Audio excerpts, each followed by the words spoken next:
tänava, ütleme siis kõige nagu koledam maja väljast. Seest on ta tõenäoliselt kõige armsam maja. Me elame siin koos, me vahepeal kohtume, vahepeal me ei kohtu isegi kuu-poolteist.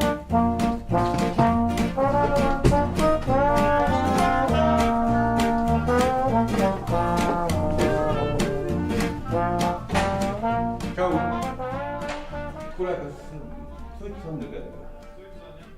Meil on siin niisugune probleem, et haluad seda ära mingisugune pakid. Tule näha. No, annaks päeva läbi täna.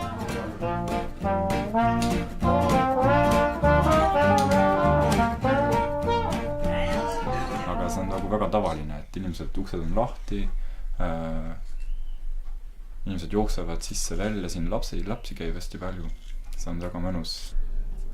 Ma arvan, et kirjanik ei saaks lihtsalt nagu üksi elades kirjutada. Et ta nagu nii kirjutab selleks, et keegi loeks. Et ta on nagu ikkagi kahesuunalises suhes. Ma tean, et meil on nagu koos siin mugav olla, et see on väga okei, aga samas on kõik erinevad inimesed.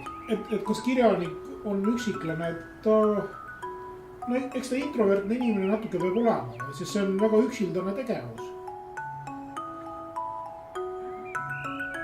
Ma ei tea, kes siin majas kedagi, kes nagu teeniks eriti. Ja siis ta oskab seda väga hästi peita. Tõesti, kui sa tahaks kuskil midagi varastada, siis sa ei tuleks vaeste kirjaniku maja kallale. See oleks nagu tihi. Kui raha enam ei ole, siis asjad muutuvad tasutaks. Ja siis ongi niimoodi, et sellel, kes saab toitu ühel hetkel sisse osta, siis ikkagi nagu teeb söögi valmis, jagame kas või kööki. Ja näiteks need kartulid on üks hea näide sellepärast, et ma sain 25 kilo kartuleid ja see oli septembris. Põhimõtteliselt me ikkagi sööme kartuleid praegu. Ma ei saa nälgida, see on nagu kartuleid. Mulle ja naabritele selles mõttes, et jätkub nii palju, kui viitsid süüa ainult. Ja see ongi oluline saada sellest kurat masinast välja.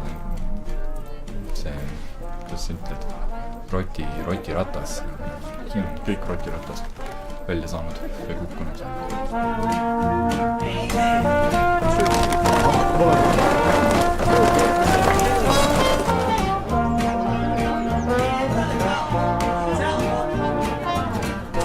Redis.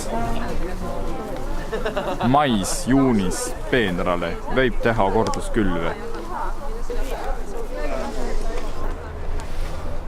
Ma arvan, et see on niisugune mõnus tegevus, et sa näed kohe nagu tulemust. Kirjutades või midagi tehes nagu see tulemus on väga pikk, aga peenar on nagu hästi lihtne. Kohe sa näed, et asi nagu õnnestub ja kohe mingi võimalus nagu, et tuleb kena suvi ja meil porgand kasvab. Nii tihedalt. No jah, on umbes üks iga 20 centimeetrit. Umbes täpselt. Et paneme ikkagi topelt. Meil on juba siin mingi 6 korda.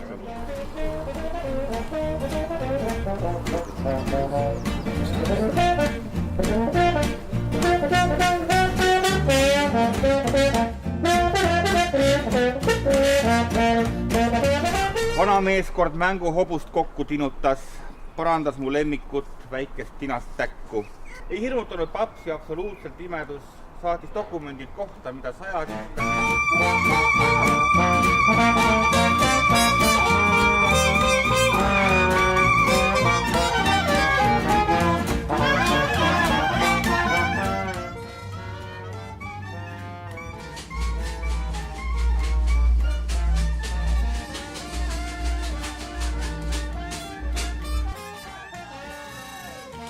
Vaata, ei ole nii, et ma olen mingi ilge erak, kes siin üksi konutab kogu aeg, kui teised pidu panevad, aga ma tean ja tunnen seda iseennast, kui ta siin alla läheks.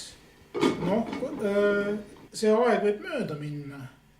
Et võib-olla ühel hetkel tundub mulle, et mina ise, kes istub siin toas laua taga, ei oska ka mulle midagi huvitavat välja pakkuda. Võib-olla ma siis lähen uuesti sinna alla.